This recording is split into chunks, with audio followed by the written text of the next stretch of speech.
दोस्तों, food company की जब बात होती है तो हमारे दिमाग में सबसे पहले डोमिनोज, मैकडॉनल्ड और केएफसी जैसे विदेशी ब्रांड्स का नाम आता है। जबकि हमारे भारत में एक देसी ब्रांड ऐसा भी है जो आज इन विदेशी कंपनीज को कड़ी टक्कर दे रहा है। दरअसल हम बात कर रहे हैं हम सबके फेवरेट हल्दीराम के बारे में। दोस्तों, आपको जानकर हैरानी होगी कि एक छोटी सी मिठाई की दुकान से शुरुआत करने वाला हल्दीराम आज दुनिया भर में 80 से ज्यादा देशों में अपने पांव जमा चुका है। और आज की इस वीडियो में हम जानेंगे कि हल्दीराम के इस सक्सेस के पीछे की कहानी क्या है और वो कौन सी बिजनेस स्ट्रेटजी है जिन्हें अपनाकर आज हल्दीराम एक बिलियन डॉलर कंपनी बन चुका है। तो चलिए बिना कोई देर किए वीडियो को शुरू करें। दोस्तों, हल्दीराम कंपनी का फाउंडेशन बीकानेर के रहने वाले गंगा बिशन अग्रवाल जी ने सन 1941 में किया था। लेकिन इस कंपनी को बनाने का काम उन्होंने साल 1919 में सिर्फ 11 साल की उम्र में ही शुरू कर दिया था।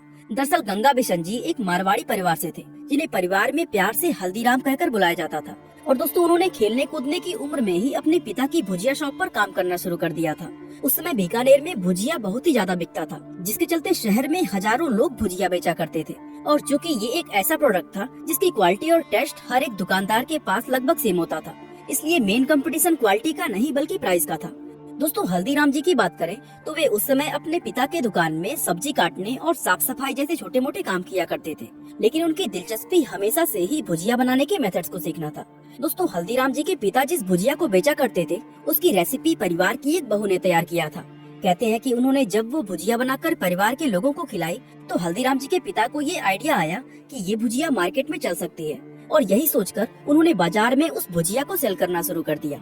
दोस्तों, उनकी उस भुजिया का टेस्ट वाकई में अच्छा निकला, जिसकी वजह से उनका वो बिजनेस तो चल पड़ा। लेकिन हल्दीराम जी अपने घर के अकेले ऐसे सदस्य थे जो ना तो उस छोटे से बिजनेस के चलते सेटिस्फाइड हुए और ना ही उस भुजिया के टेस्ट से। दरअसल हल्दीराम खुद एक ऐसी स्पेशल भुजिया बनाना चाहते थे जो मार्केट से एकदम अलग हो और कोई भी उस प्रोडक्ट का मुकाबला ना कर पाए। दोस्तों, इस गोल को अचीव करने के लिए उन्होंने बहुत छोटी उम्र में ही नए नए इंग्रेडिएंट्स के साथ भुजिया पर एक्सपेरिमेंट करना शुरू कर दिया था। और काफी सारी चीजों को आजमाने के बाद आखिरकार वे एक ऐसे प्रोडक्ट को बनाने में सफल हो गए जो उस समय मार्केट में किसी के पास मौजूद नहीं था। दोस्तों, हल्दीराम ने अपने पिता की भुजिया में 3 ऐसे मेजर चेंजेस किए जिससे उनकी तकदीर ही बदल गई। इसमें पहला बदलाव उन्होंने ये किया कि वे भुजिया को बेसन की जगह मोट की दाल से बनाने लगे। ऐसा करने से न सिर्फ भुजिया का टेस्ट कई गुना बढ़ गया, बल्कि वो पहले से कहीं ज्यादा क्रिस्पी भी हो गया। इन शॉर्ट, ये एक ऐसी भुजिया बन गई जिसका टेस्ट मार्केट के भुजिया से पूरी तरह डिफरेंट था। इसके अलावा उन्होंने दूसरा चेंज ये किया कि मार्केट में जहां दूसरे लोग भुजिया को 2 पैसे पर किलो के भाव से बेच रहे थे, वहीं हल्दीराम जी ने इस भुजिया का प्राइस 5 पैसे पर किलो रखा, ताकि मार्केट में उनकी भुजिया को एक अलग स्टैंडर्ड से देखा जाए। और लास्ट में उन्होंने तीसरा काम ये किया कि उन्होंने बीकानेर के महाराजा डोंगर सिंह के नाम पर अपनी उस भुजिया का नाम डोंगर सेव रख दिया। हालांकि दोस्तों, उनकी भुजिया का बीकानेर के महाराजा से कोई कनेक्शन नहीं था, लेकिन दोस्तों फिर भी उनका नाम एक ब्रांड एम्बेसडर की तरह साबित हुआ और सिर्फ डोंगर नाम रखने से लोग उस प्रोडक्ट को प्रीमियम मानने लगे।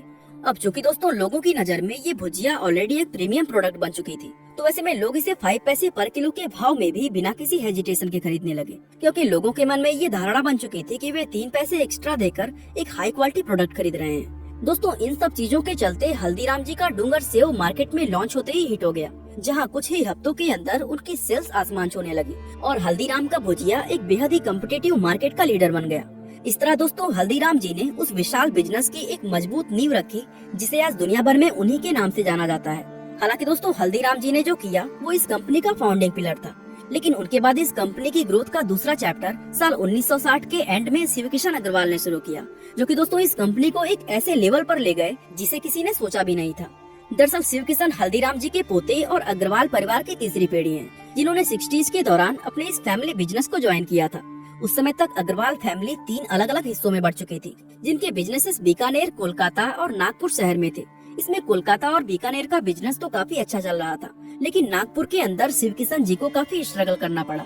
असल में दोस्तों उस समय सिर्फ नागपुर ही नहीं बल्कि पूरे महाराष्ट्र के अंदर भुजिया का कोई खास डिमांड नहीं होता था।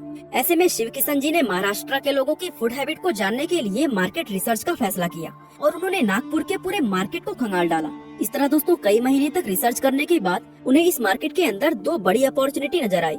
इसमें सबसे पहले चीज उन्होंने ये नोटिस किया कि महाराष्ट्र के लोग उस समय ज्यादा तरह के स्नैक्स के बारे में नहीं जानते थे। ऐसे में शिवकिशन के पास ये मौका था कि वो मार्केट में कई सारे नए स्नैक्स लाएं। इसके अलावा दूसरी अपॉर्चुनिटी उन्हें स्वीट्स मार्केट के अंदर नजर आई, जहां उन्होंने देखा कि स्वीट्स के नाम पर महाराष्ट्र में सिर्फ बालूशाही, गुजराती पेड़ा, मैसूर पाक और लड्डू जैसी कुछ गिनी चुनी मिठाइयाँ ही बेची जा रही थी। ऐसे में उन्हें ये रियलाइज हुआ कि महाराष्ट्र के उस मार्केट में वे दूसरे रीजन्स की अलग अलग तरह की मिठाइयों को ला सकते हैं। और दोस्तों यही सब सोचकर उन्होंने अपनी खुद की फेवरेट काजू कतली मिठाई को महाराष्ट्र के स्वीट मार्केट में लॉन्च कर दिया। अब चूंकि महाराष्ट्र के लोगों के लिए काजू कतली एक बिल्कुल नई चीज थी, इसलिए शिव किशन जी लोगों को उस मिठाई का फ्री सैंपल देने लगे। उनकी शॉप पर जो भी कस्टमर आता था वे उसे अपनी काजू कतली जरूर टेस्ट करवाते थे। इस तरह उनकी इस मार्केटिंग के चलते सिर्फ कुछ ही दिनों के अंदर काजू कतली पूरे नागपुर में फेमस हो गई। और दोस्तों इस मिठाई का फ्लेवर लोगों को इतना पसंद आया कि देखते ही देखते इसकी सेल आसमान छूने लगी। दोस्तों काजू कतली के इस जबरदस्त सफलता के बाद उन्होंने महाराष्ट्र के लोगों को बीकानेर और कोलकाता की दूसरी फेमस मिठाइयों से भी इंट्रोड्यूस करवाया। इस तरह शिव किशन जी की इन जबरदस्त बिजनेस स्ट्रेटजी और टेस्टी प्रोडक्ट्स के चलते सिर्फ 3 सालों के अंदर हल्दीराम की सेल्स 400% बढ़ गई। और दोस्तों ये तो सिर्फ एक शुरुआत थी। दरअसल इसके बाद उन्होंने देखा कि नागपुर के लोग साउथ इंडियन स्नैक्स जैसे इडली और डोसा को काफी ज्यादा पसंद करते हैं और ये स्नैक्स मार्केट में बहुत ज्यादा पॉपुलर भी थे। इसलिए कस्टमर्स को अपनी शॉप पर केवल लाने के लिए उन्होंने खुद का एक साउथ इंडियन रेस्टोरेंट खोल डाला। और जब बहुत सारे लोग उनके रेस्टोरेंट में आने लगे तो उन्होंने धीरे धीरे अपने मेन्यू में समोसा, कचौरी और छोले भटूरे जैसी चीजों को ऐड करना शुरू कर दिया। अब दोस्तों बिजनेस के पर्सपेक्टिव से देखें तो शुरुआत में जब उन्होंने नागपुर के मार्केट में एंटर किया था तब वे लोगों के लिए एक ऐसे अनजान दुकानदार थे जो उनको अननोन डिशेस सेल कर रहे थे और इसी के चलते लोग उनके ऊपर विश्वास नहीं करते थे।